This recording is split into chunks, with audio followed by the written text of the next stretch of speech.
Mini Cooper infotainment systems can be very confusing, especially with so many of them available for retrofit. In this video, we want to show every generation of F-Series infotainment systems and show their features, their hardware, and the installation process. Even taking a look at the most recent 2025 infotainment system. All while helping you answer the question of which one should you install in your car. My name is Ethan, this is my friend Ben, and welcome to Car Creations.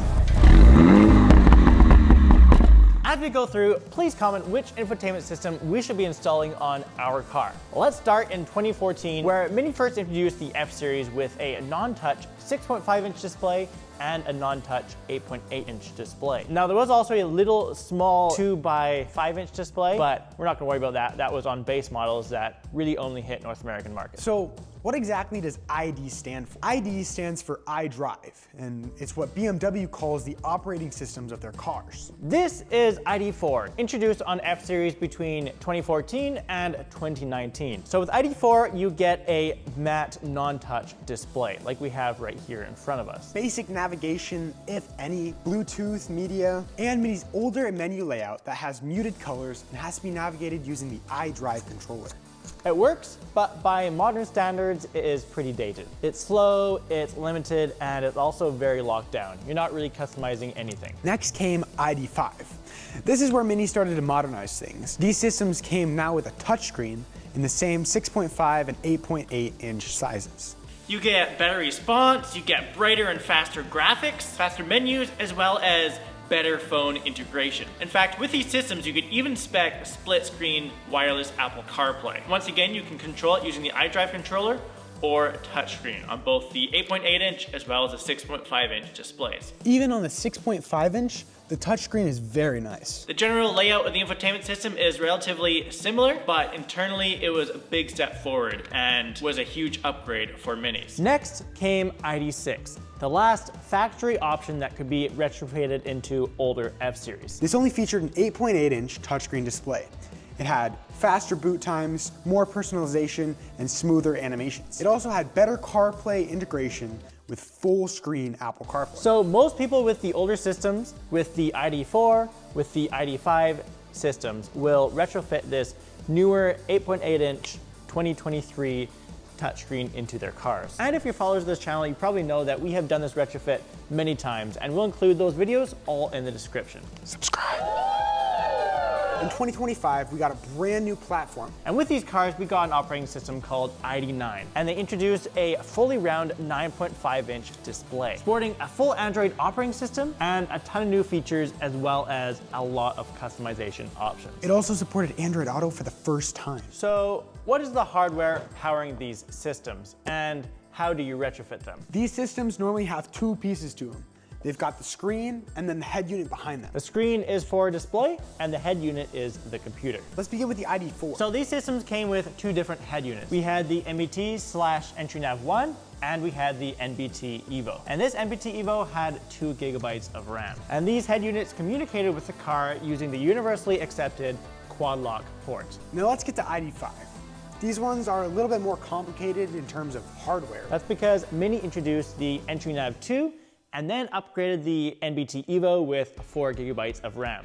So the NBT Evo looked largely the same, except for now it could support a touchscreen and have 4 GB of RAM, making it a smoother head unit. Mini also introduced the BIS01 system, which included a bundled head unit and screen. And unfortunately, it also included a completely proprietary quad lock port. Finally, with ID6, Mini went exclusively to the EntryNav2 head unit. Basically, it was a dumbed down NBT Evo head unit. And so you lost a few features like Android screen mirroring, as well as onboard audio and video, as well as they made it a little bit more difficult to code it when you're retrofitting these systems. But it did have the quad lock port, making it easier to retrofit into the older cars that had the ID4 and the ID5. However, the BIS01 cars needed a whole custom wiring harness just to be able to retrofit these. On top of needing a wiring harness, it was also much easier to install the NBT Evo with 4 GB of RAM onto these cars because you didn't need to use Ethernet to code them. Whereas on the new EntryNav2 head unit right here, you needed Ethernet to code them. Very complicated and something that you probably don't need to worry about. On this channel, we do go further into depth with this installation.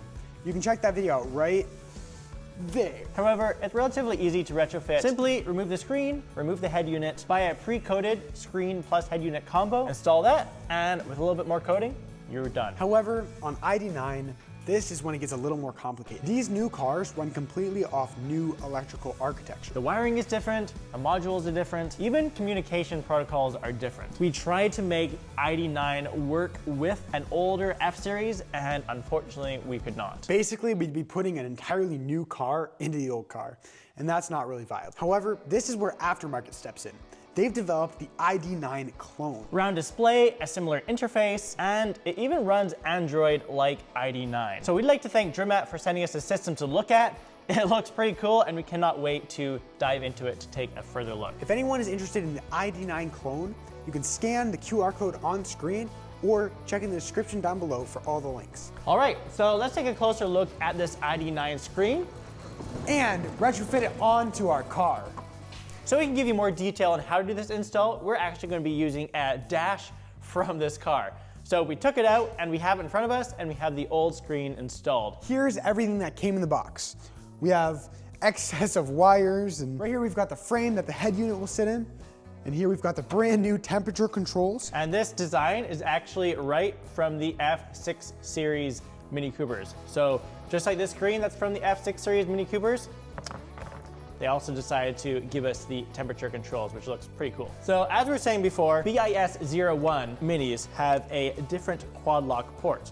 And so they actually included the wire adapter for that. So if you do have the BIS01, this aftermarket system will work for you, as well as a normal quad lock port right here. All right, so this is actually pretty easy because all you have to do first is remove the screen. And we have a speaker in some cars or a vent on others. And all you have to do is put your trim mover near the back. Voila, it comes straight out. Next, you have to remove the surround around the screen. Just slowly pull it on each side because it's literally just some clips. And voila, it's off. So carefully put that aside. You might be able to sell this old screen. And then what you want to do is remove the screws right here and right here. And it's just a nice little Torx screwdriver. So remove those. And then it's time to remove the screen. Now, there is a little clip in the top. What you want to do is push this little tab down in there. You put your finger on it and push it down. You should be able to wiggle this back and forth, take it out. You can actually just fit a screwdriver right up in here, like that. Look, this guy's a genius. Remove all the connectors. So you push in from the one side, and then you wiggle it back and forth. And with that, we have the screen off, and we are ready to install our new ID9 system. Okay, so our next step, once the screen is off, is to remove the head unit. So sometimes you'll see all the connections at the top, sometimes they're gonna be at the bottom, but our first step is to wiggle this out very carefully. And before we do that, there should be either two screws right here and right here, or like the Century Nav system right here, we have a bracket and you'll have a screw right here and right here. Either way, you need to remove those. All the connections are either gonna be upside down, so in that case, you have to carefully wiggle it free before disconnecting, or they'll be on top. And here's the quad lock port, so you carefully lift up the bracket out and pull it out. And then we have some of the connections behind here. Once again, you just push in the tabs, rock back and forth the connections to remove them. All right, so the next step is to get the wiring harness. So we're gonna take the wiring harness here. And once again, if you have a BIS01, you can use the smaller one. And if you have the normal quad lock, you're gonna use the big one. Push on the quad lock a little bit as it goes on. So before we go any further, what we're gonna do next is remove the air conditioning unit because the new system has that integrated. So Ben? Just give it a swift tug. That was a lot easier than I thought. This is where we're gonna need the air conditioning adapter. It goes right in the back of the AC control unit. And then we can take it right over here, plug it in with our wiring harness. All right, so once you have everything connected, you can then work on putting all the cables back into the dash. And it's probably the best to plug in the air conditioning controller before you go working on this up here. So next you need your old frame. So we take the old frame and we're gonna remove a couple things from it. So we've already removed the screen. So we're gonna gut these little bars around it and we're gonna gut the buttons from below it. So Ben's gonna do that. Just like that, comes right out. You put that into the frame, and now what we're gonna do is do up the screws in there. Use the screws that you took out from the old one. The frame installed, push this on. Final step is you have to be very careful. It's the most fun step. Put this ribbon cable in, and then you can take your screen and you can slide it over top of this. All right, let's see if it turns on. Here it comes. And as you can see, it looks very similar to the one you have on the F6 Series Mini Coopers.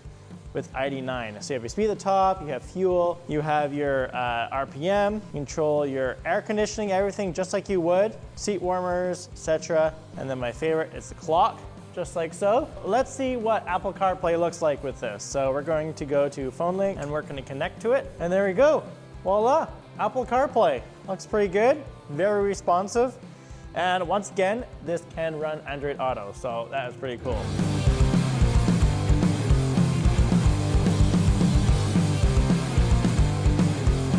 If you are looking for an aftermarket ID9, this is probably the best you're gonna get. And this aftermarket ID9 system, because aftermarket, can also fit in some R-Series minis. Now the temperature control is a little bit different, but everything else should work as intended, and it's one of the highest quality aftermarket displays I have seen for any mini.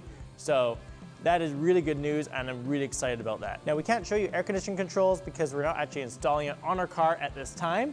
We're trying to show you everything in the light, out in front, and easy as possible to see it. Hopefully this type of video is helpful, and let us know down below if you prefer us to install it inside the Cramp Mini or on a display like this. And I would say that a good 70% of the apps are skinned for this round screen. Now there are some that are not, and the UI for those can be a little bit jarring at times, and it is aftermarket after all, and so we can't expect it to be completely perfect. So what's the difference between this and an OEM system? Well, an OEM system seamlessly integrates with your car. The factory menus, the vehicle settings, everything just works. However, they're limited to what Mini allows. So this system before us gives us Android Auto. It gives us Android apps. It gives us wireless Apple CarPlay. It gives you navigation options if your old system didn't have that. You have media flexibility. For the first time, you can actually play YouTube videos on your nice screen in your car. Not while driving, of course. Yes. You have some customization, and finally you have that beautiful round 9.5-inch touchscreen,